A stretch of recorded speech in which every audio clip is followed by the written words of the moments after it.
Ceci est un livre audio autogénéré par Google. Introduction. Aujourd'hui, une contradiction peut être constatée entre des théories massivement favorables à la métropolisation et des observations empiriques portant sur la vitalité d'initiatives locales et diffuses. Par ailleurs, alors que la polarisation des activités au caractère largement auto-entretenu paraît une tendance majeure des dernières décennies, les politiques d'aménagement du territoire hésitent entre des visées égalitaires et des discours et des dispositifs visant à renforcer en priorité la métropolisation. Ainsi, au pari initial d'un développement diffus, sous-jacent au développement local, s'est imposée l'idée d'un développement en grappe, pouvant renforcer les approches de métropolisation ou de métropolarisation, Pecker 2010. J'entends par conséquent dresser un état de l'évolution du référentiel de l'action publique, parallèlement aux analyses économiques du développement territorial. En particulier, le constat d'une agglomération croissante des activités m'a conduit à me centrer sur la capacité d'accès au développement de l'ensemble des territoires, notamment de ceux situés en dehors d'une forte dynamique de métropolisation. Alors qu'aujourd'hui, de nombreux travaux insistent sur la polarisation comme condition et effet du développement territorial, il s'agit de mettre ces travaux à l'épreuve de contre-tendances, faisant notamment des espaces peu denses des lieux possibles de développement et d'innovation.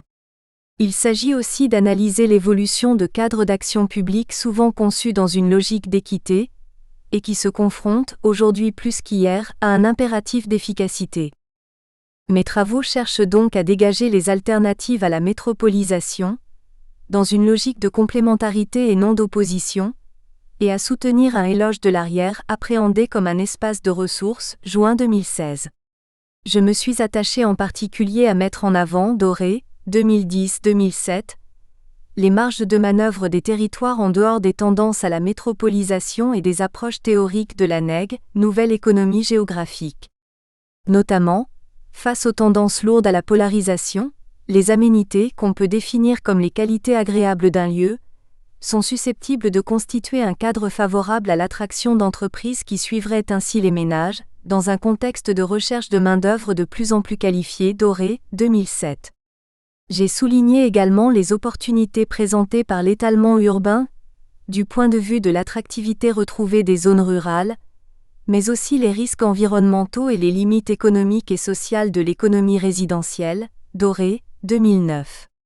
Je me suis aussi attaché à identifier les pratiques en termes de stratégie et de gouvernance visant à maîtriser l'aménagement de l'espace, dans une optique d'urbanisme raisonné en secteur rural, Doré, 2008A, Doré, Melot 2014. Parallèlement à la mise en évidence des avantages comparatifs des territoires non métropolitains, j'ai examiné les questions d'organisation des territoires et d'articulation entre espaces ruraux et urbains au travers de la politique des pays, Doré, 2013. Cependant, l'injonction au projet peut conduire à des formes de concurrence et de creusement des écarts qui interrogent un aménagement du territoire soucieux d'équilibre.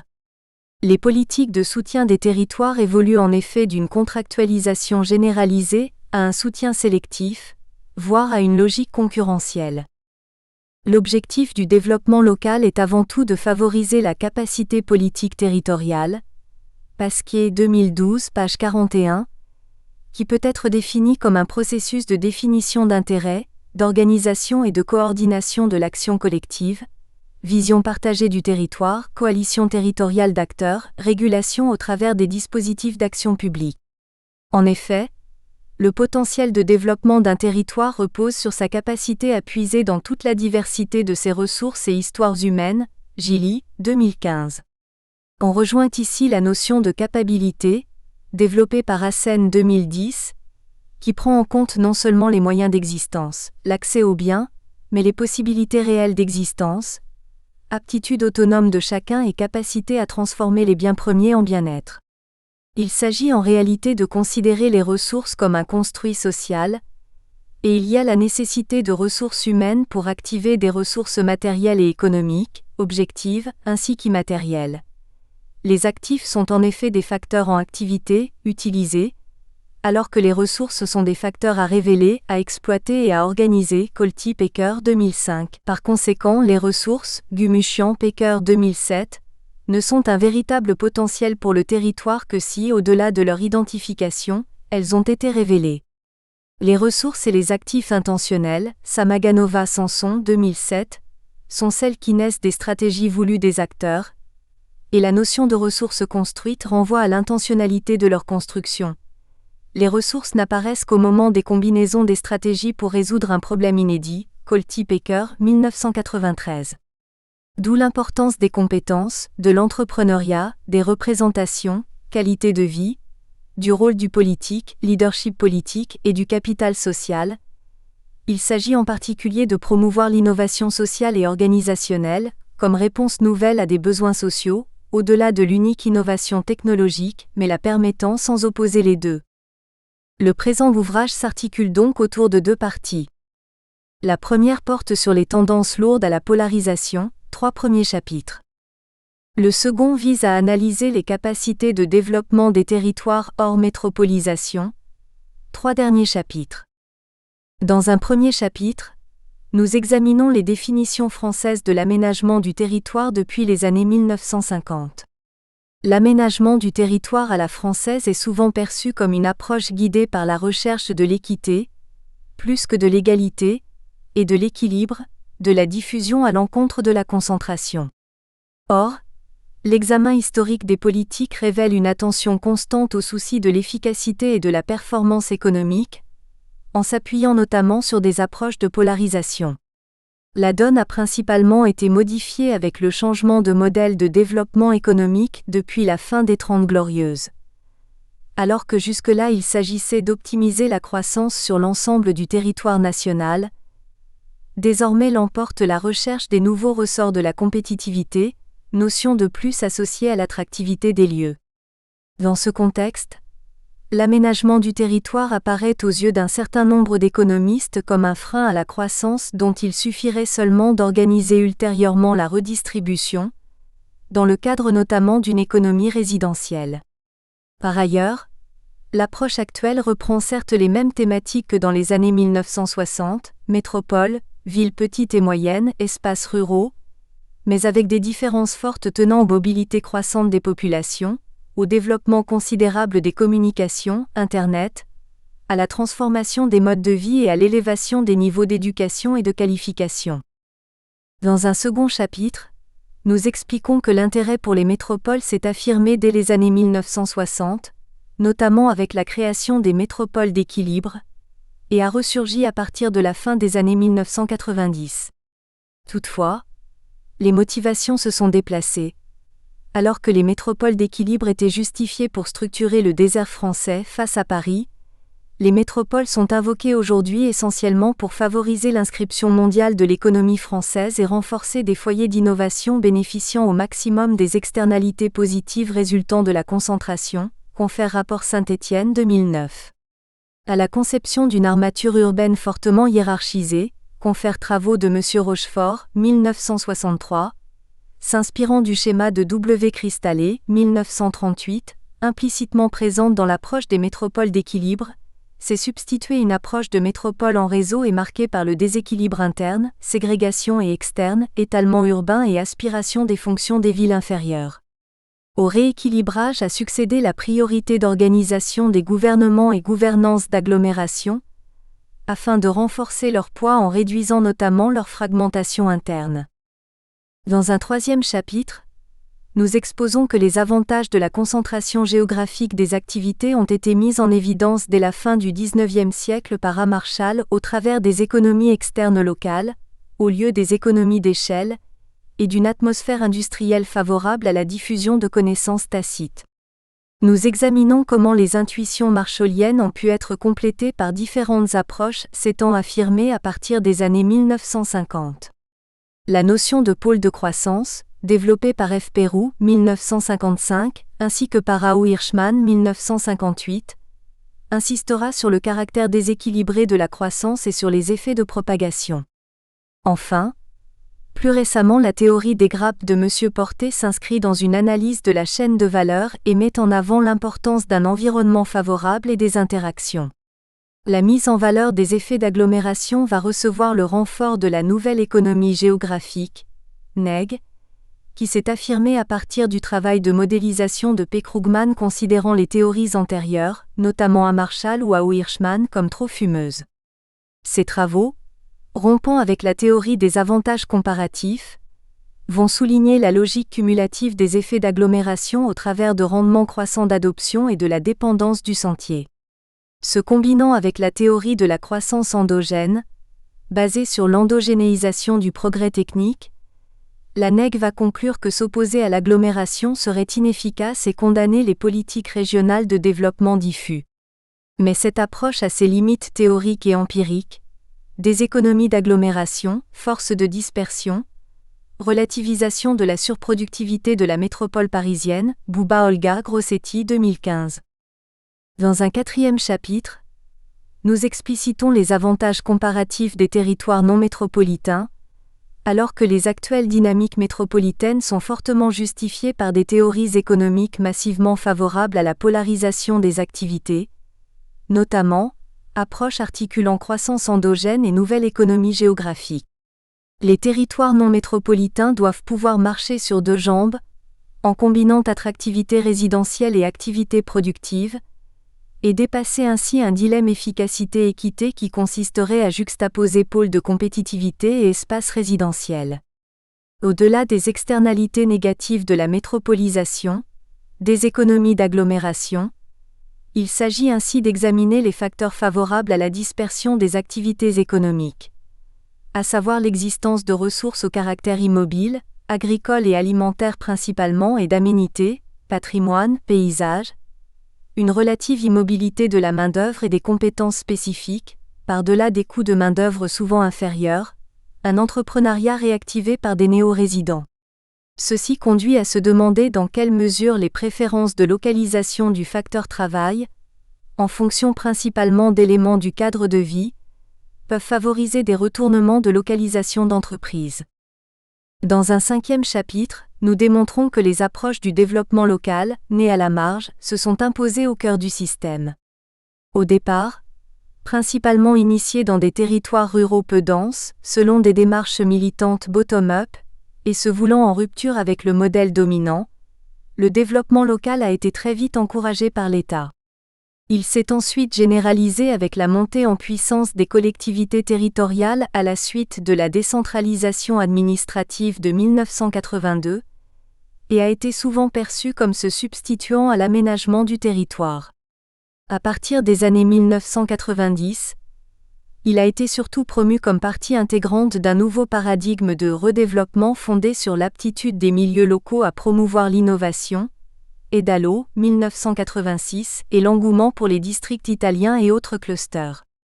Ainsi, à l'accent initialement mis sur un développement diffus, s'est imposée l'idée d'un développement en grappe, pouvant renforcer les approches de métropolisation. Cependant que l'injonction au projet peut conduire à des formes de concurrence et de creusement des écarts qui interrogent un aménagement du territoire soucieux d'équilibre. Dans un 6e chapitre, nous tentons un bilan de l'apport des territoires de projets organisés en pays, en tant que forme accomplie du développement local. Dans l'esprit de la LOADDT, Loi d'orientation d'aménagement et de développement durable du territoire, dite Loi Voynet, de 1999, les pays devaient constituer des espaces d'ingénierie, d'élaboration et de pilotage de projets stratégiques de développement. Il s'agit d'examiner dans quelle mesure en France les pays ont répondu aux objectifs de la LOADDT, à la fois par rapport aux enjeux de prise en compte des effets de polarisation et d'agglomération en fonction de leur taille et de leur configuration, rural-urbain, d'organisation des intercommunalités que les pays sont censés fédérer, et de participation des acteurs socio-économiques prévus via les conseils de développement. Nous nous interrogeons en particulier sur la capacité des pays à être, ou non, des espaces de stratégie de développement. Pour l'avenir, il s'agit de se demander si des pays peuvent devenir des niveaux de gouvernance permettant des coopérations avec des niveaux territoriaux plus larges et à géométrie variable, en particulier à l'échelle de grands territoires, sachant qu'ils peuvent aussi être remis en cause par le mouvement actuel d'élargissement des communautés de communes et d'agglomérations. En conclusion, nous considérons que la métropolisation ne saurait résumer le développement des territoires, et qu'elle ne saurait d'ailleurs résumer l'urbanisation. L'urbanité et l'urbanisation des modes de vie est un processus qui atteint presque tous les territoires, d'autant plus que l'influence des villes s'étend, confère évolution des aires urbaines, au travers de la généralisation de la mobilité et des réseaux qui décloisonnent les bassins de vie, bouleversant ainsi les jeux d'échelle et une armature urbaine strictement hiérarchisée, à la cristalée. Le clivage urbain-rural devient de plus en plus obsolète au profit d'une appréhension en termes de gradient d'urbanité, sans tomber dans la négation de certaines caractéristiques du rural, Lévy 2013a, voire ma conclusion. En retour, les territoires urbains sont devenus hybrides par la place désormais accordée à l'ancrage de la nature, voire à la campagne à la ville comme aménité, à l'esprit village et même aux activités agricoles. Ma critique porte davantage sur la conception exclusive des métropoles portée par certains économistes et le plus souvent par des institutionnels ou des politiques, alors que le périmètre métropolitain est dans la plupart des cas réduit à celui de l'intercommunalité existante, le plus souvent correspondant à celui des communautés urbaines préexistantes, et loin des contours des métapoles mises en avant par FHR 1995. L'avantage métropolitain Albert 2010 est d'ailleurs aujourd'hui relativisé, au-delà des effets négatifs de la surconcentration, comme nous le relatons dans cet ouvrage, contestation de leur surproductivité, Bouba Olga Grossetti 2014, ou du fait qu'elles auraient le monopole de l'innovation, Schirmur 2014, Gilly 2015. En réalité, le récent tout métropole privilégié par des économistes et des politiques publiques, loi MAPTAM de 2014, s'apparente, ainsi que L', affirme Bouba Olga et M. Grossetti, 2015, à un quatrième mantra, la recherche de la taille critique, succédant à 3 autres mantras développés précédemment. Le Small is Beautiful des clusters dans les années 1980-1990, la politique des politiques de compétitivité à partir de la notion de cluster basée sur l'exemple de la Silicon Valley dans les années 2000 et plus récemment L', attrait des classes créatives prônées par Air Florida, 2002. La diversité des configurations territoriales et les spécificités des espaces des villes petites et moyennes, du périurbain et du rural doivent donc être prises en compte, notamment en considérant leur potentiel productif. Confère chapitre 4. Au final s'impose le maillage et la coopération entre territoires, remplaçant la concurrence et recherchant la complémentarité entre ceux-ci. Ces orientations rejoignent celles développées notamment par Amagnaghi, 2010-2014, autour du concept des biorégions urbaines, systèmes réticulaires et non hiérarchisés de centres urbains et ruraux. Ces systèmes sont reliés entre eux par des rapports environnementaux qui tendent à réaliser un bouclage des cycles de l'alimentation de l'eau, des déchets et de l'énergie. L'articulation ville-campagne, les systèmes économiques et énergétiques à base locale, mais aussi des formes d'autogouvernement des lieux de vie et de production, doivent être par conséquent pensés de manière non duale. Magnaghi 2014 page 7. L'objectif est donc de mettre tous les territoires en capacité, dans un contexte d'incitation à l'innovation, et alors que les potentialités sont insuffisamment exploitées pour le développement local, tout en évitant de tomber dans le localisme. Ceci suppose bien entendu une politique nationale, et européenne, favorable au développement local. Cela implique un État actif et intervenant, en tant que garant de la solidarité. En effet, comme l'indiquait Duflo, ministre de l'égalité des territoires et du logement, écologiste peu suspecte de jacobinisme, devant le congrès de l'Association des régions de France le 18 octobre 2012, on ne peut pas non plus croire que l'État se réduise à un rôle de prospectiviste, d'observateur ou d'évaluateur. Garant de la solidarité nationale, de l'égalité des territoires, c'est ça, le rôle régalien de l'État. Il doit donc devenir au quotidien un animateur, un négociateur et aussi un intervenant, un acteur et un régulateur de premier rang. Chapitre 1. L'efficacité économique, et pas seulement la redistribution, au cœur de l'aménagement du territoire à la française. Au-delà du caractère redistributif de la politique d'aménagement du territoire, Rôle exercé également par d'autres politiques notamment sociales, Davzy 2008, nous entendons souligner que la performance économique a été un souci constant de cette politique et que la compétitivité a été une dimension prise en compte dès le début, Toliel, Talek, 2008. Dans ce chapitre, nous examinons la définition française de l'aménagement du territoire depuis les années 1950 qui a en permanence fluctué entre un vaste projet de société, Claudius Petit, et une simple géographie volontaire, Lacour, de la Mare 2002. L'aménagement du territoire à la française est en effet souvent perçu comme une approche guidée par la recherche de l'équité, plus que de l'égalité, et de l'équilibre, de la diffusion à l'encontre de la concentration, Duranton et Ali, 2008. Or l'examen historique des politiques révèle une attention constante au souci de l'efficacité et de la performance économique, en s'appuyant notamment sur des approches de polarisation, Alvergne, Tolel, 2002, Jean 2009. En réalité, la donne a été principalement modifiée avec le changement de modèle de développement économique depuis la fin des Trente Glorieuses. Alors que jusque-là, il s'agissait d'optimiser la croissance sur l'ensemble du territoire national, désormais l'emporte la recherche des nouveaux ressorts de la compétitivité, notion de plus associée à l'attractivité des lieux, de Mazières 2007. Dans ce contexte, l'aménagement du territoire apparaît notamment aux yeux d'un certain nombre d'économistes comme un frein à la croissance dont il suffirait seulement d'organiser ultérieurement la redistribution. La politique française d'aménagement du territoire a connu 4 grandes phases, de la Mare, Lacour, Thoin 2013, depuis son lancement après la Seconde Guerre mondiale. Une première époque de traduction spatiale de la modernisation économique de la France des Trente Glorieuses, fortement centrée sur la localisation d'infrastructures et d'industries. Une période d'accompagnement des conversions à la suite de la crise du milieu des années 1970, marquée par la multiplication des dispositifs axés sur les territoires en difficulté et les zonages.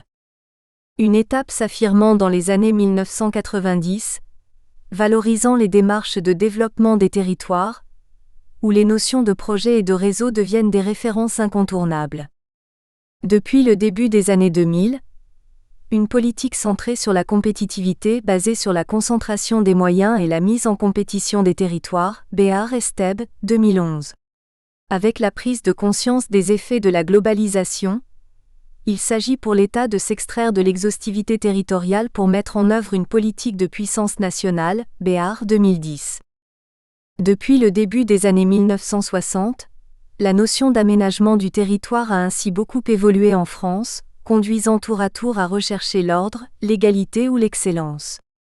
Les définitions variables de l'aménagement du territoire s'inscrivent dans cette évolution historique, cependant que 3 visions de l'aménagement du territoire continuent en fait d'irriguer les politiques françaises, entre la nostalgie d'un ordre territorial d'ensemble, et l'aspiration au développement local pour tous, et la quête de puissance, Béard-Estèbe, 2011. L'aménagement du territoire, des objectifs économiques, au-delà des objectifs sociaux. A. L'aménagement du territoire entre projets politiques et géographie volontaire.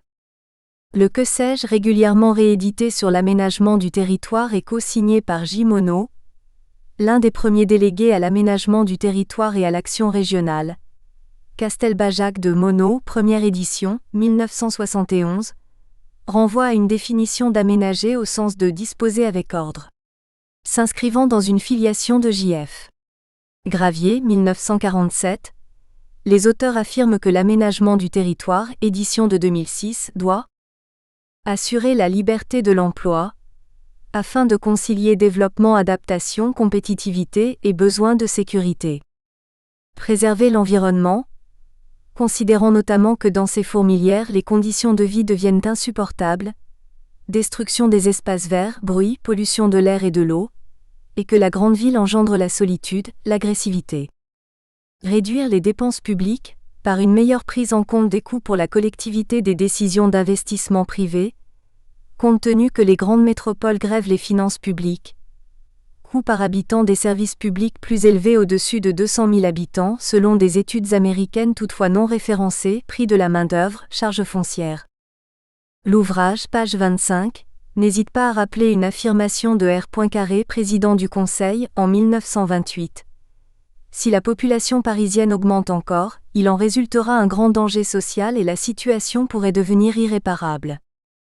G.F. Dumont, 1994, page 49, quant à lui, oppose une définition de l'aménagement du territoire, au sens moderne, comme volonté publique d'organiser la géographie humaine et économique de l'espace selon un ordre équilibré, à une définition postmoderne, au sens d'action publique visant à rendre compétitif, dans une économie de plus en plus mondialisée, le territoire. Quant à Adelamar et Ali, 2013, il distingue une définition large relevant d'une vision politique développement, bien-être, cadre de vie, et une définition opérationnelle de géographie volontaire, pour laquelle ces auteurs dégagent 5 principes.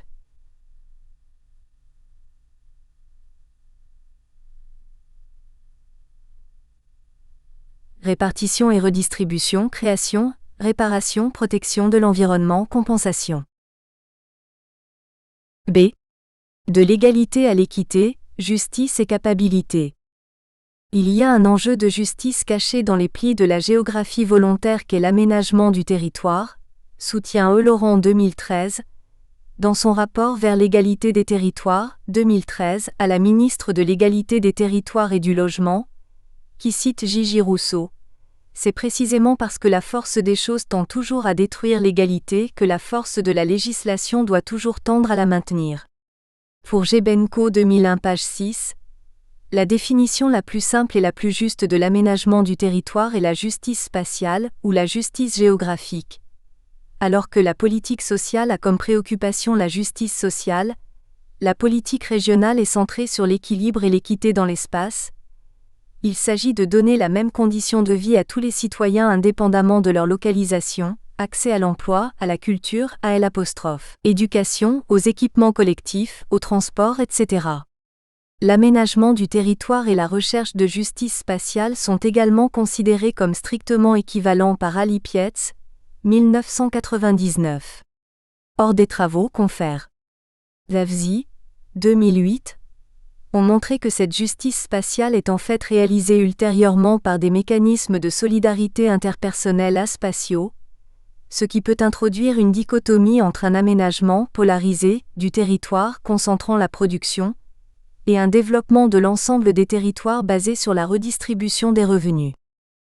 Quant à la notion d'égalité, elle a évolué Esteb, 2015a, page 22, et a connu des acceptions différentes qui se sont sédimentées. À l'égalité de droit, droit à, marqué par des politiques de redistribution, s'est ajoutée après 1945, l'égalité des places basée sur une logique de complémentarité et de spécialisation économique des territoires, puis à partir des années 1990, égalité des chances qui se traduit par une mise en compétition des territoires. Aujourd'hui, selon Esteb, il faut privilégier l'égalité non pas des territoires, mais des gens Esteb, 2015b. Considérant que l'origine de l'aménagement du territoire est marquée par une mythologie du rééquilibrage et de l'harmonie du territoire national. Vanier, 2009, page 330, J. Lévy, 2003, prône un projet d'équité fondé sur la différenciation dans le développement, qui peut être qualifié de rôlien selon M. Vanier, 2009. La théorie de la justice du philosophe J. Rawls permettrait, Bray, 2009, d'analyser les inégalités socio-spatiales. À partir de l'idée majeure consistant en l'optimisation des inégalités, le principe de maximiser le minimum, c'est-à-dire d'assurer le maximum possible à ceux qui ont le moins, permettrait de qualifier les situations au regard de la justice, dans le temps ou dans l'espace, et devrait inspirer la politique d'aménagement conçue comme l'application du principe de réparation selon Bray, 2009. J. Rawls parle donc de la justice comme équité, c'est-à-dire d'une justice qui ne se confond pas avec l'égalitarisme mais qui vise à l'optimisation des inégalités au bénéfice des plus pauvres, Bray 2009, page 18, et l'injustice est simplement constituée par les inégalités qui ne bénéficient pas à tous, confère Rawls, 1991, page 93. Ainsi, la concentration crée automatiquement une inégalité entre les personnes, mais le saupoudrage empêche les effets de synergie et pénalise tout le monde en réduisant les performances du système global. Bray 2009, page 28. Toutefois, Les théories de J. Rawls peuvent faire l'objet de différentes interprétations sous l'angle de la justice spatiale. Si la ségrégation sociale peut être considérée comme optimale du point de vue de l'efficacité globale, Jaillet 2004, c'est au prix d'effets très négatifs pour les plus pauvres, notamment en termes de juste égalité des chances, Baudel, Perroni 2005. En termes de justice socio-spatiale, Reynaud, 1981, même en considérant que la surproductivité apparente des grandes métropoles est l'expression de leur plus grande efficacité, Prudhomme 1999, cette dernière serait injuste dans une conception rawlsienne dès lors qu'elle s'opérerait au détriment des plus pauvres, Baudel, Perroni 2005. Or, si l'acceptation par les entreprises du paiement des rentes foncières élevées dans ces agglomérations peut être vue comme l'indice d'un calcul maximisant leur propre utilité, le solde migratoire négatif de ces mêmes villes montre qu'il n'en va pas de même pour les ménages, notamment les plus modestes qui pâtissent de telles rentes, ce qui semble aller à l'encontre de la justice sociale. Pour l'espace français, il s'agirait ainsi d'établir si la concentration sur le seul pôle parisien garantit l'égalité des chances aussi bien pour les catégories populaires des autres agglomérations que pour les populations marginalisées socialement et ou géographiquement par la ségrégation socio-spatiale en Île-de-France. Baudel, Perroni, 2005. G. Baudel et J. Perroni, 2005, soutiennent que dans la mesure où la justice est prioritaire par rapport à l'efficacité, Rawls, 1991, page 111, la Datar peut fort bien se référer à cette philosophie morale, plaçant la justice avant la quête utilitariste de plus grande somme totale de satisfaction, pour légitimer des stratégies d'aménagement du territoire allant à l'encontre de considérations de pure efficacité, Autant que Rawls fait de l'État l'instrument majeur de l'instauration de l'équité et que pour lui, un système parfaitement juste est également efficace. Aussi des individus vivant dans des villes ou des régions éloignées des services, notamment éducatifs et culturels, ne peuvent se voir garantir une égalité des chances réelles, un projet polycentrique qui parviendrait à offrir notamment aux moins bien lotis de meilleures perspectives est donc juste de ce point de vue. Toujours, selon G. Baudel et J. Perroni 2005, une certaine parenté peut être décelée avec la doctrine de P. Massé 1964, qui soulignait déjà que la recherche de la croissance économique maximum ne pouvait faire fi des valeurs éthiques dans la quête d'une société équitable. Inversement, la recherche de la justice ne doit pas s'effectuer au détriment de la compétitivité, ce qui compromettrait tout, y compris le destin des régions faibles. Ainsi, le souci de limiter les migrations régionales ne saurait guider à lui seul l'action, car l'attachement au terroir est un sentiment respectable, mais la croissance implique la mobilité, d'autant, ajoute-t-il, qu'avec l'ouverture des échanges consécutifs au traité de Rome nous avons accepté une nouvelle règle du jeu. G. Baudel et J. Perroni pensent que la pensée de Rawls est plus exigeante, dans la mesure où l'argument de la nécessaire mobilité des individus de façon à assurer un meilleur appariement de l'offre et de la demande d'emploi au nom de l'efficacité paraît aller à l'encontre de la justice, puisque les catégories sociales les moins mobiles sont précisément les moins aisées. Laurent 2013 propose de passer à une nouvelle étape, celle d'Assen qui, contrairement à J. Rawls, s'intéresse aux conditions concrètes de l'inégalité, aux injustices situées et pas seulement aux propriétés des institutions justes. En effet, les chances et risques ne sont pas également probables dans toutes les régions. Chez J. Rawls, il y a la non-prise en compte de l'inégalité des individus dans leur capacité à transformer les biens premiers en bien-être, Sen, 1980. Certaines personnes ont besoin de davantage de ressources pour atteindre un certain niveau de bien-être, et c'est un handicap qu'une distribution juste doit chercher à compenser. Pour Assen, l'égalité ne peut être centrée sur les biens premiers, ni même sur les réalisations de base, mais sur un certain nombre d'opportunités réelles de fonctionnement. Les capacités, de base qui sont la liberté réelle d'un individu de choisir une façon de vivre dans une situation donnée, et la société doit offrir à chacun un même ensemble étendu de capacités tenant compte des inégalités de dotation des individus. L'approche d'Assen se caractérise donc par la distinction entre droit formel ressources, droit réel capacité, et comportements effectifs fonctionnement. Les ressources désignent tous les biens et services à disposition d'une personne, qu'ils soient produits sur le marché ou en dehors de celui-ci, et par extension, tous les droits formels dont disposent les personnes, droit au travail, à l'éducation, à la négociation collective, qui sont des ressources pour l'action que les personnes peuvent mobiliser. Les capacités ou capabilités coïncident avec la liberté réelle de choisir son mode de vie, ou de mener la vie que l'on a des raisons de valoriser. Tout d'abord, les capacités auxquelles a accès un individu sont liées à ses dotations, Loubet 2011, mais la possession de ressources ne suffit pas à garantir la liberté réelle des personnes. Encore faut-il qu'elles soient capables de les utiliser et que le contexte social et environnemental autorise cette utilisation.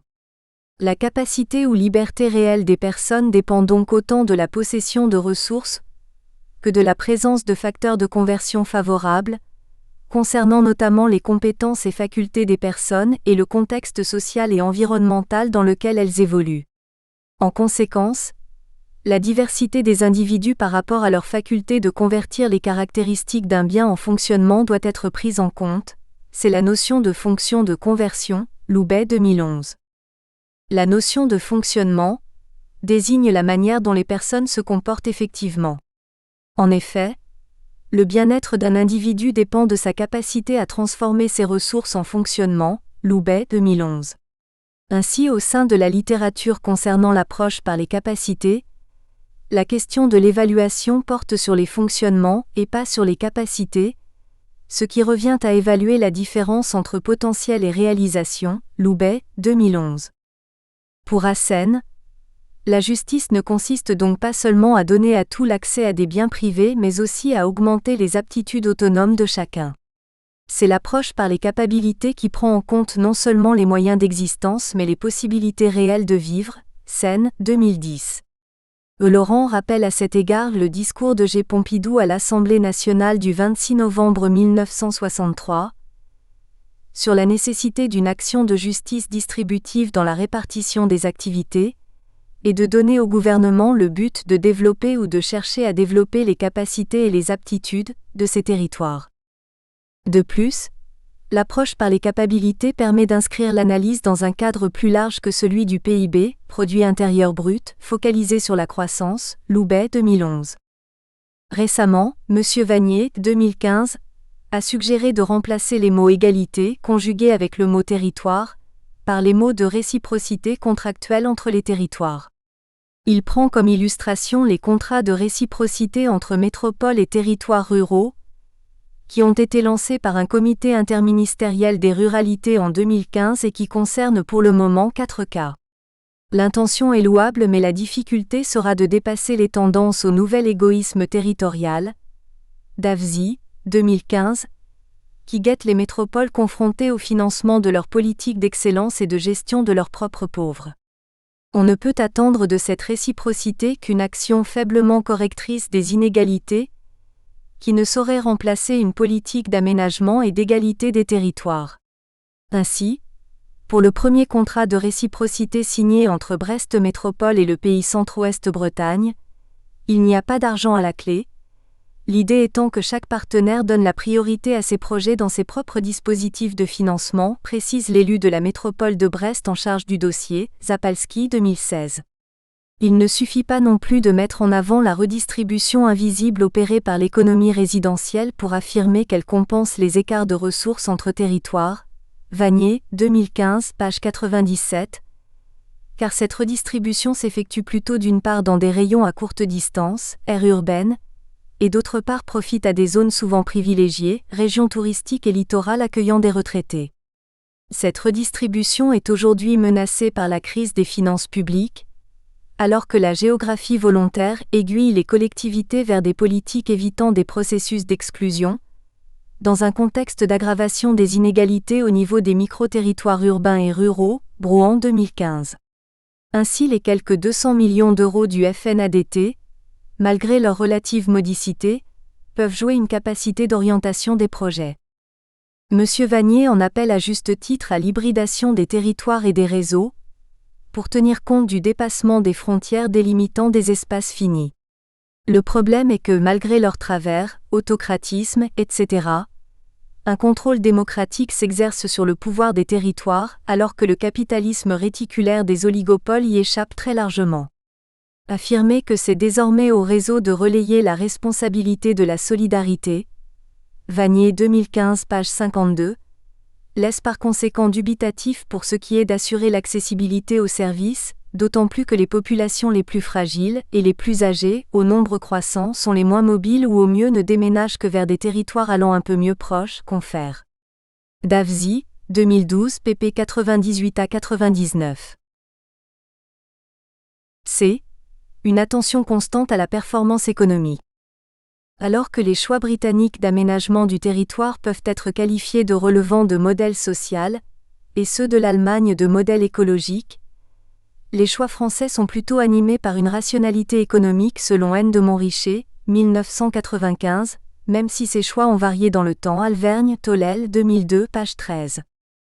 Contrairement à une vision répandue de l'aménagement du territoire, confèrent par exemple Duranton et Ali, 2008, comme une politique essentiellement correctrice et réparatrice, vision sans doute renforcée par le tournant des années 1980 d'une datar pompier des régions en reconversion ou des espaces ruraux, l'aménagement du territoire a toujours pris en compte la performance économique, en comportant une dimension économique présente dès l'apostrophe. Origine mais sensible aux aléas de la conjoncture, Albertini 2006.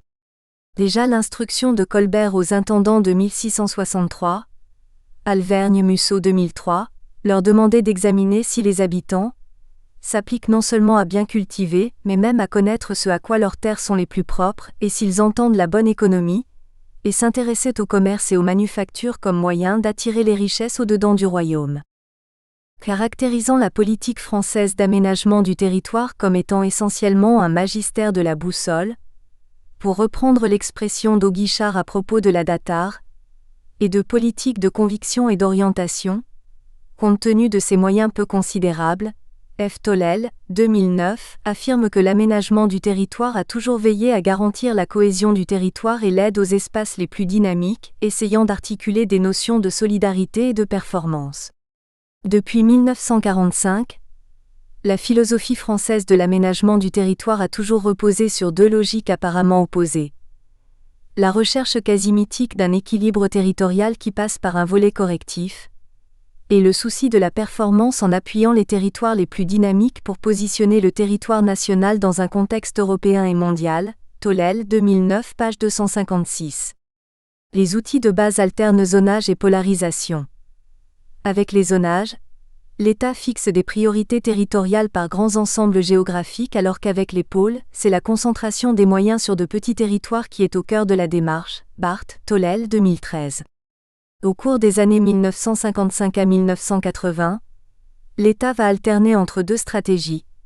Soit concentrer les moyens financiers sur quelques zones privilégiées afin de renforcer leur capacité d'attraction, soit disperser les aides sur un grand nombre d'espaces, c'est-à-dire va fluctuer entre une politique sélective et un zonage très large, souligne Y.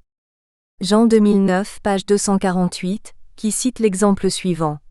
En mars 1959, un arrêté traduit une volonté de concentrer les financements sur les zones de conversion, espaces vulnérables, touchés par la crise économique d'activité de industriels, textiles, houille. Puis un décret du 2 avril 1959 élargit les zones aidées en autorisant l'attribution d'une prime spéciale d'équipement en dehors des zones critiques. 2. Aménagement du territoire et keynésianisme. A. L'aménagement du territoire, version spatialisée du keynésianisme. L'aménagement du territoire est né, aux États-Unis ou en Europe, des tentatives pour surmonter la crise économique des années 1930. Il est en quelque sorte contemporain du keynésianisme, dont il pourrait apparaître comme la version spatialisée, de Godemar, 1995, page 1040. Le modèle dominant de l'aménagement du territoire, qui a consacré sa place au sein des politiques économiques, correspond aux 30 Glorieuses. Ainsi l'aménagement du territoire constituerait l'application géographique de l'économie keynésienne, Benko, 2008, page 31. Dans la mesure où l'économie keynésienne favorise l'analyse globale du circuit économique, l'importance de la distribution spatiale des activités revient au premier plan et l'homogénéisation spatiale des économies nationales devient une priorité dans les pays développés. 1. La définition fondatrice de Claudius Petit. C'est dans ce contexte que la définition fondatrice, Alvergne-Musso 2003, de Claudius Petit assigne un objectif très large à l'aménagement du territoire. c'est la recherche dans le cadre géographique de la France d'une meilleure répartition des hommes, en fonction des ressources naturelles et des activités économiques, dans la constante préoccupation de donner aux hommes de meilleures conditions d'habitat, de travail, de plus grandes facilités de loisirs et de culture. Cette recherche n'est donc pas faite à des fins strictement économiques, mais bien davantage pour le bien-être et l'épanouissement de la population. E. Claudius Petit, 1950, pour un plan national d'aménagement du territoire, extrait reproduit d'Alvergne, Musso, 2003. Il ne suffit pas en effet de multiplier le nombre des logements et d'améliorer leur qualité. Il faut encore que ces logements soient édifiés aux emplacements les plus favorables, tant pour le bon rendement des activités productrices que pour le bien-être et l'épanouissement des individus. Le plan Monet a souvent négligé de rechercher les conditions d'une bonne localisation des industries et des activités économiques, et il risque ainsi d'accroître le mal dont nous souffrons en contribuant à développer à une cadence accélérée l'industrialisation excessive de certaines régions et la désertion de certaines autres. Pendant la première phase d'exécution du plan de modernisation et d'équipement, une telle lacune était naturelle. Mais les premiers objectifs du plan étant aujourd'hui atteints, il est permis de se demander si la conception et l'application de ce plan ne doivent pas désormais être menées de pair avec des préoccupations nouvelles. Un niveau de vie élevé ne suffit pas à apporter le vrai bien-être et à satisfaire toutes les aspirations de l'homme. À quoi bon un équipement économique puissant, et même un équipement social perfectionné, si la santé physique et morale d'une grande partie des habitants s'étiole dans un cadre de vie médiocre? Si l'on accorde aux créateurs d'installations nouvelles les puissants moyens du plan de modernisation et d'équipement en leur laissant toute liberté de s'installer où bon leur semble, on encourt le risque d'un désordre encore plus marqué qu'au cours du XIXe siècle, où dans un régime entièrement libéral, le jeu de la libre concurrence évitait que de grossières erreurs d'implantation ne fussent commises, tout au moins au point de vue économique. Si même on fait abstraction des raisons impérieuses que pourrait invoquer la défense nationale pour s'opposer au développement excessif d'agglomérations urbaines, et en se plaçant au seul point de vue du développement harmonieux d'une économie, le moment est venu où il convient de se demander si la préoccupation de la vie de l'homme et de ses meilleures conditions de bien-être et de confort dans le cadre qui lui est donné, ne doit pas passer au premier plan. En effet, la situation actuelle atteint l'homme dans sa santé, ses facultés de loisir et de travail, bref dans sa dignité par l'acceptation forcée d'une médiocrité sans contrepartie. Telles sont les préoccupations auxquelles répond une politique d'aménagement du territoire. Selon C. Alvergne et P. Musso 2003, cette définition fondatrice a pour objet de renforcer l'efficacité économique, de garantir une forme d'équité sociale et de préserver l'environnement. Cette approche de l'aménagement du territoire visant le bien-être est marquée par les origines liées au catholicisme social de l'auteur, membre avant-guerre de Jeune République. L'aménagement du territoire peut être lu comme l'aboutissement d'utopies volontaristes nées chez les non-conformistes des années 1930 et prolongées par Vichy, la résistance et la reconstruction confèrent. Dard 2002. 2. Le consensus des Trente Glorieuses. À l'époque des Trente Glorieuses, l'attention portée à la dimension productive fait consensus, y compris de la part de ceux qui contestent le système.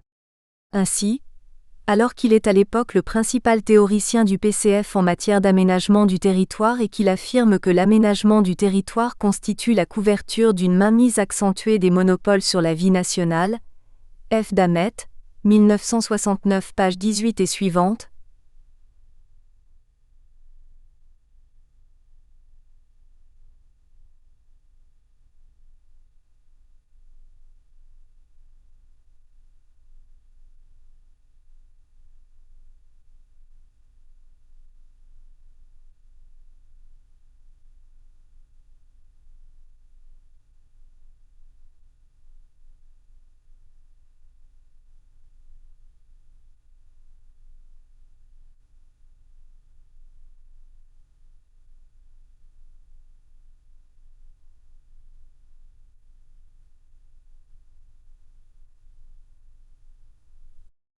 l'aménagement du territoire est conçu comme organisation spatiale des forces productives, et l'objectif est d'inscrire le développement économique sur un territoire national dont les conditions physiques et historiques sont extrêmement variées.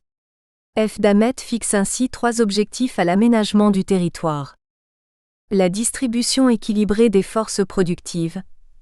Face à l'évolution du capitalisme qui tend à la contraction de l'espace économique disponible, il s'agit d'élargir au maximum cet espace utile et le faire coïncider autant que possible avec l'espace disponible, pour le maintien d'une base productive nationale, le bon fonctionnement de la machine économique, l'équilibre du commerce extérieur, l'indépendance. L'optimisation de la rentabilité par l'harmonie de la localisation, qui ne peut venir que d'une organisation d'ensemble, c'est-à-dire le socialisme, et dans une première étape, un vaste secteur nationalisé, avec le souci de l'intégration des entreprises au milieu et l'établissement de relations plus denses entre firmes d'une région. L'harmonisation des forces productives matérielles et humaines, ensemble des aspects sociaux de l'aménagement, en recherchant les équilibres population active-emploi, emploi féminin-masculin, population-logement, population-service, travail-enseignement, importance de la qualification de la main-d'œuvre. Le reproche majeur de F. Damet, 1969, est que l'État au service de la concentration monopolistique ne travaille pas à l'optimisation de la répartition spatiale des activités et à la valorisation de l'ensemble des potentiels régionaux. L'aménagement du territoire des 30 Glorieuses visait à organiser le développement économique sur l'ensemble du territoire, en alternative au simple jeu du marché du travail qui pousserait les résidents à se déplacer pour chercher un emploi, Lippietz, 2001. L'aménagement du territoire d'après-guerre devait faciliter à la fois la modernisation de l'agriculture et la réduction de la main-d'œuvre subséquente, et un certain type de modernisation de l'industrie basée sur une forte taylorisation, dans lequel on a pu voir ensuite une explication de son retard dans le nouveau contexte de concurrence internationale s'affirmant dans les années 1980, compte tenu d'une trop forte spécialisation des tâches défavorables à des organisations réactives. D'une part, la modernisation accélérée des campagnes libéra une offre de travail, susceptible d'accentuer Paris et le désert français 1947, scénario de l'inacceptable 1971, et d'autre part sur les exploitations agricoles modernisées, 1 ou 2 unités de travail restaient nécessaires. Que faire alors des enfants, des conjointes? Lippietz, 2001, page 116. Cependant que l'organisation taylorienne du travail permettait une division du travail en 3 fonctions. Conception, fabrication qualifiée, exécution déqualifiée, le déploiement des industries fordistes, automobiles, équipement des ménages, en circuit de branches, sur tout le territoire, Lippietz, 1997, répondait à une rationalité microéconomique. Faiblesse des salaires permise au départ à la fois par la pression du chômage dans ces régions, par le caractère parfois prépondérant de la main-d'œuvre féminine, par la faiblesse des traditions d'organisation syndicale, et par la reproduction domestique, faible coût du logement et de la nourriture assurée dans la cellule familiale issue ou encore partiellement liée à une exploitation agricole. Ce redéploiement spatial, Lippietz 1977, aurait pu s'effectuer spontanément. Mais la Datar encouragea, organisa, encadra, répartit ce mouvement vers les poches de chômage les plus menaçantes. À Lippietz 2001, souligne que les premières théorisations des circuits de branches, Lippietz 1997, avaient engendré 2 lignes d'évolution en réalité complémentaires. Une première argumentait le caractère quasi naturel des délocalisations, s'étendant aux nouveaux pays industrialisés, après les régions sous-développées françaises, ne nécessitant pas un État aménageur puisque celui-ci ne faisait que redoubler le jeu de la microéconomie, coût salarial, alors Q'. Une seconde soutient que la nouvelle industrialisation était en fait un produit de la sociologie locale, élite ayant l'esprit d'entreprise, main-d'œuvre d'une certaine qualification. Une région réceptrice d'emploi se caractérisait par certaines dispositions propres à les attirer, et ces qualités lui permettaient en fait d'en créer en même temps qu'elles en recevaient, aider. Ailleurs, les établissements de la nouvelle industrialisation étaient plus souvent des firmes locales sous-traitantes que des ateliers délocalisés par les firmes nationales ou transnationales, Lippietz, Benko, 1992. Ainsi G. Baudel, in Jean Vanier, 2009, souligne que le passage de la Bretagne d'après-guerre représentant l'archétype d'une région périphérique à une réussite bretonne s'explique par la rencontre de mesures étatiques et d'initiatives endogènes. Cette approche dépasse le cas emblématique de la Bretagne. En France, dès les années 1950, des comités locaux d'aménagement étaient apparus dans un contexte national marqué par les débuts de la planification, et ainsi, en s'appuyant sur l'initiative des élites locales souvent désireuses de participer à l'effort national de modernisation et de régénération, une déconcentration des activités hors de Paris doit être le prélude des apostrophes. Une véritable décentralisation, Châtelain 2008. Toutefois, en 1963, le rapport au président de la République conduisant à la création de la DATAR, au double objectif d'élaboration et d'exécution, souligne que le bilan de l'action régionale reste encore insuffisant. C'est ainsi qu'en 1961, 10 départements français les plus riches ont bénéficié de plus du tiers des nouvelles installations industrielles et les grandes villes ont concentré plus des 3/4 des installations nouvelles de leur département, la création de nouveaux centres de main-d'œuvre étant à peine engagée. Alvergne-Musso 2003 page 141. Sur les 1000 opérations de décentralisation industrielle réalisées entre 1950 et 1961, seulement 14% avaient bénéficié de la prime d'équipement, celle-ci ne jouant donc qu'un rôle marginal dans les décisions des chefs d'entreprise. Alvergne-Musso 2003. Par ailleurs, les entreprises ont plutôt tendance à déplacer les activités peu innovantes, alors que les sièges sociaux, les centres de décision stratégiques, les activités techniques de conception et de recherche restent localisées en région parisienne. La Cour de la Mare 2003. Aussi, quelques mois après la création de la DATAR, l'Assemblée nationale, au cours de séances organisées les 27 et 28 novembre 1963 en présence du Premier ministre, G. Pompidou, débattra largement du plan présenté en 1962 par le ministère de la Construction et de l'Urbanisme, avec un fort accent mis sur l'armature urbaine, le développement de métropoles régionales et d'équilibre, le réseau de transport, la politique des apostrophes. Équipement, la politique touristique, Alvergne-Musso 2003 page 138. 3. Une démarche comparable dans d'autres grands États européens. Dans la terminologie dominée par les travaux anglo-saxons, c'est l'expression de politique régionale, qui est employée pour désigner les politiques de développement économique régional et d'aménagement de l'espace, Lajugie et Ali, 1985, au sein desquels il est possible de distinguer 3 grands types, Lajugie et Ali, 1985. Celle visant à mettre en valeur des parties du territoire aux ressources non encore exploitées, Amazonie, Sibérie. Celle visant à réduire les disparités entre régions au rythme de développement inégaux, nord et sud de l'Italie, est et ouest de la France. Celle visant à assurer les mutations des zones déjà développées dont les activités se transforment, conversion des régions charbonnières britanniques. La comparaison de la France avec d'autres grands États européens doit tenir compte de la différence des systèmes institutionnels et du rôle des collectivités territoriales. À cet égard, c'est le système britannique qui est le proche du système français, dans la mesure où il s'agit notamment de 2 États unitaires, cependant que le système fédéral allemand est marqué par le rôle des Länder.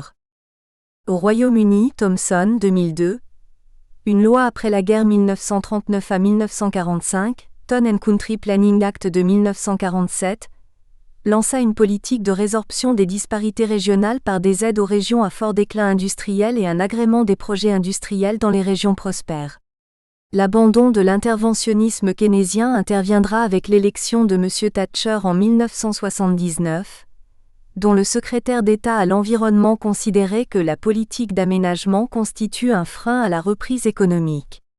Il a fallu attendre le retour des travaillistes en 1997 pour que s'amorce une politique de régionalisation, création des Regional Development Agencies et d'évolution plus forte en Écosse et au Pays de Galles. En Allemagne, au lendemain de la guerre 1939 à 1945, l'expérience nazie de l'aménagement du territoire discrédite longtemps toute planification, Gantet 2003. On RE accent aigu institutionnalisera la planification d'État, mais cette fois au niveau du land.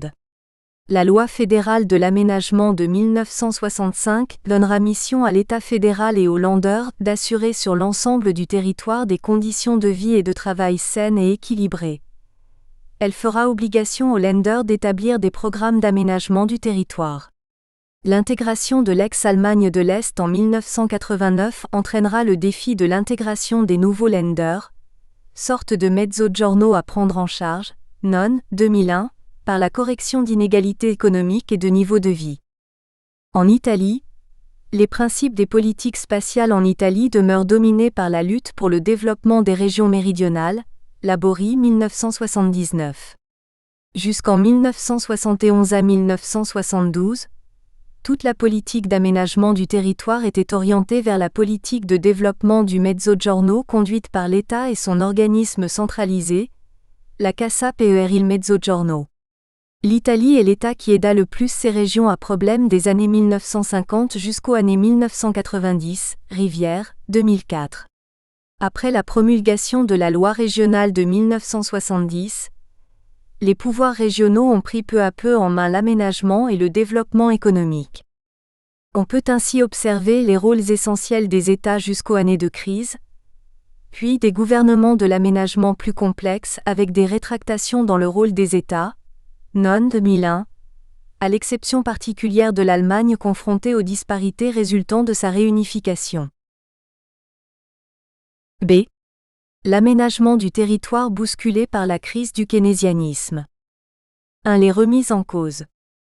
À partir de 1973 à 1974, la crise économique tend à accentuer les déséquilibres au profit des régions les plus favorisées et notamment de la région parisienne. L'industrie lourde connaît de graves difficultés, qui se traduisent par des baisses importantes de rentabilité et conduisent à des licenciements massifs. L'État se désengage alors progressivement des secteurs en difficulté tels que les charbonnages, la sidérurgie et la construction navale en mettant en place des mesures de reconversion des régions spécialisées dans ces secteurs. Thor Plunkett 2009. Aussi à la suite de la crise de 1975, les objectifs de l'aménagement du territoire doivent être repensés et le souci d'équité n'est plus de mise. Il faut commencer par appuyer les régions aptes à s'engager dans la concurrence mondiale, et la dialectique Paris-Province n'a plus lieu d'être. L'ennemi n'est plus Paris, au contraire, la capitale devient une alliée dans le combat économique mondial. Alvergne-Musso 2003 page 220. La révision du système politique fondé sur le keynésianisme et l'État-providence a eu comme conséquence un regain de l'importance accordée aux initiatives locales. Benko 2008 page 39. D'abord engagé dans les années 1970 à partir d'expériences militantes, confère 5e chapitre, puis favorisé dans une optique de désengagement de l'État par les politiques libérales de M. Thatcher et R. Reagan dans les années 1990, elles se diffusèrent à l'ensemble des sociétés capitalistes développées. En France, c'est la fin d'un modèle de développement par le haut, volontariste et normatif, et de la politique des pôles de croissance, disparition de la croissance mais aussi déclin des branches industrielles, sidérurgie, chantier naval. En 1982, la décentralisation administrative de 1982 en France va renforcer un nouveau modèle, le développement local et la poussée régionale, Scott 2003. Après que les premiers gouvernements français de gauche issus de l'alternance politique de 1981 aient été fortement mobilisés par la décentralisation et les reconversions industrielles, le retour de la droite au pouvoir en 1986 dans un contexte idéologique fortement libéral va conduire à une remise en cause de la DATAR. Un rapport de l'Inspection des finances, Belin-Giseret, 1986, propose même sa suppression. Dans ce contexte, le ministre de l'Aménagement du Territoire, Péméignerie, va mobiliser le premier DATAR, Auguichard, pour actualiser la politique d'aménagement du territoire.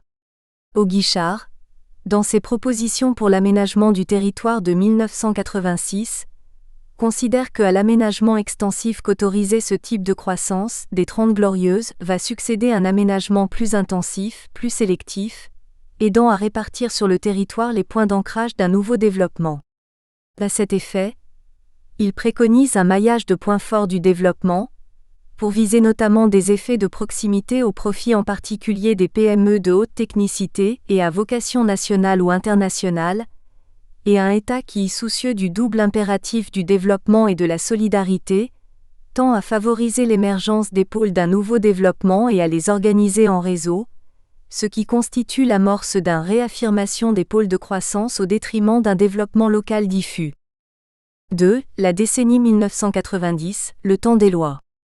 Sous le gouvernement de M. Rocard, 1989 à 1990, s'affirme un discours de relance de l'aménagement du territoire, dans un contexte de prise de conscience des écarts de croissance démographique et de crainte d'une marginalisation de la partie occidentale de la France, susceptible d'être accentuée par la fin du rideau de fer. L'. Équipe du géographe R. Brunet, 1989, contribuera à vulgariser cette approche, notamment à partir de son travail de cartographie mettant en valeur la concentration économique, banane bleue, au cœur de l'Europe. Dans un discours d'ouverture au débat sur l'aménagement du territoire du 29 mai 1990 à l'Assemblée nationale, le ministre en charge de l'aménagement du territoire, J. Chérec, affirme que Paris et l'Île-de-France peuvent être une chance pour l'ensemble du territoire. La région capitale constitue en effet un élément de rééquilibrage de la communauté vers l'ouest. Elle peut entraîner dans sa dynamique d'autres métropoles françaises. Toutefois, considérant que le réseau urbain reste trop hiérarchisé et peu autonome par rapport à la capitale, alors qu'une bonne répartition sur le territoire améliorerait notre compétitivité, il préconise d'aider nos principales régions urbaines à accéder à un niveau supérieur de rayonnement international.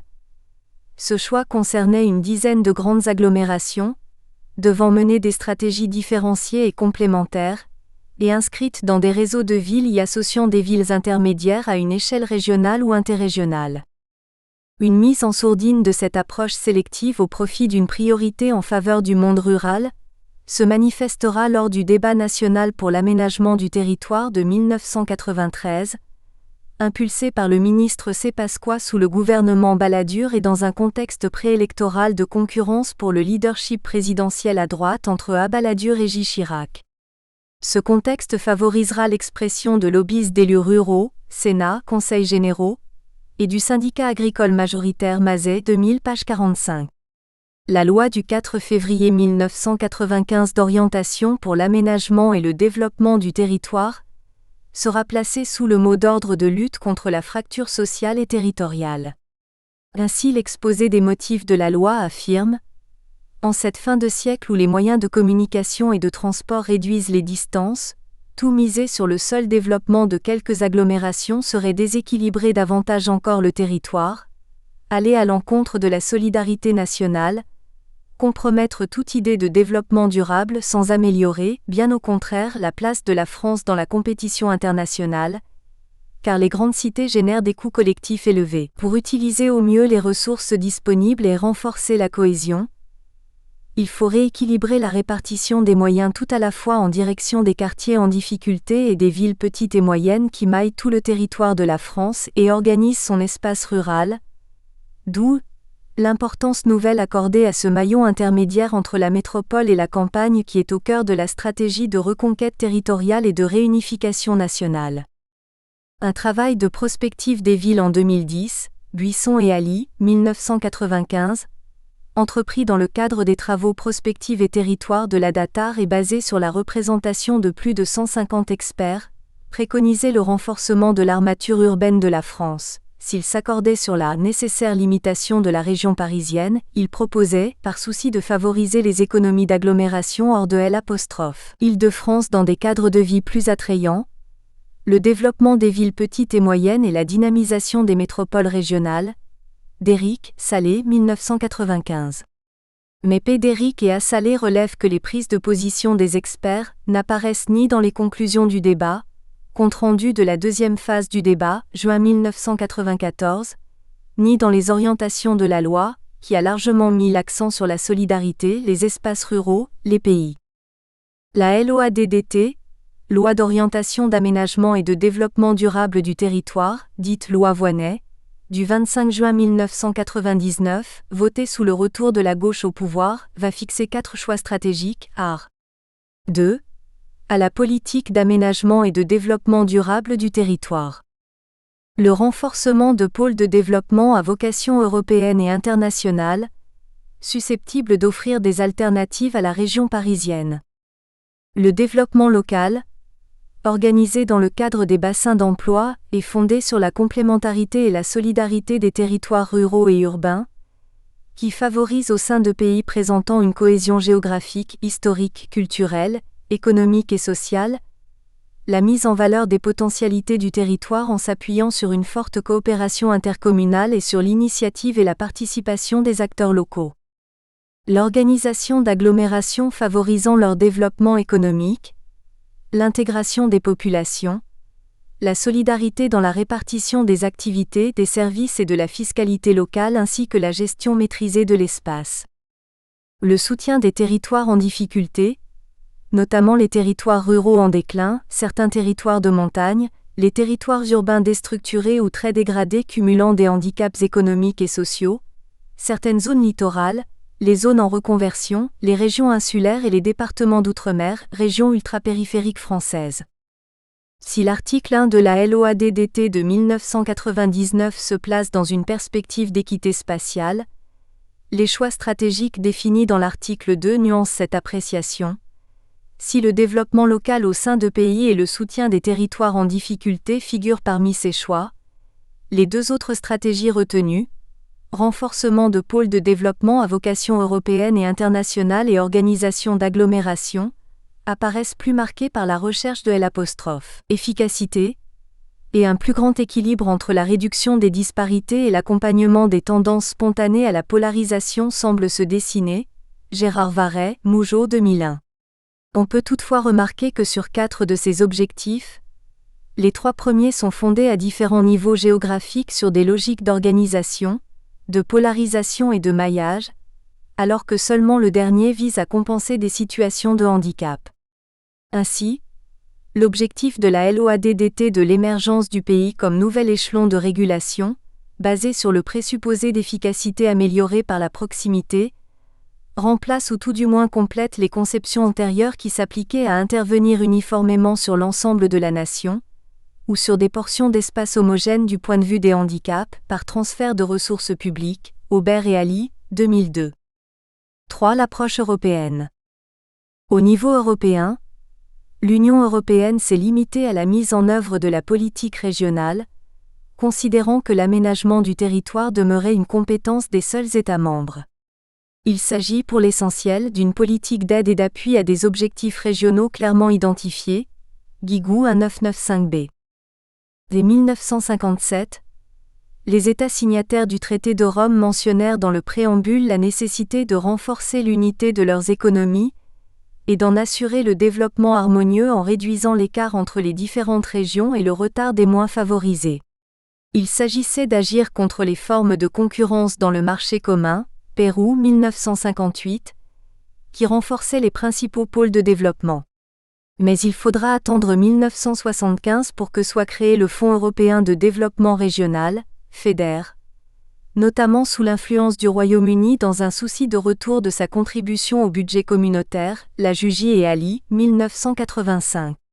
En 1986, l'Acte unique européen introduit dans le traité de Rome un nouveau titre consacré à la cohésion économique et sociale, avec pour objectif de réduire l'écart entre les niveaux de développement des diverses régions et le retard des régions les moins favorisées, y compris les zones rurales, objectif destiné notamment à contrebalancer les contraintes du marché unique pour les pays de l'Europe du Sud. Le traité d'Amsterdam, 1999, intègre la notion de cohésion territoriale en lien avec l'accès aux services d'intérêt économique général, notion renforcée par le traité de Lisbonne 2007, qui mentionne désormais la cohésion territoriale parmi les compétences de l'Union aux côtés de la cohésion sociale et économique, sans qu'existe une définition communautaire précise de la notion de cohésion. On retiendra qu'il... Nous espérons que vous avez apprécié cet aperçu. Pour continuer à écouter ce livre audio sur Google Play Livres, utilisez le lien dans la description de la vidéo.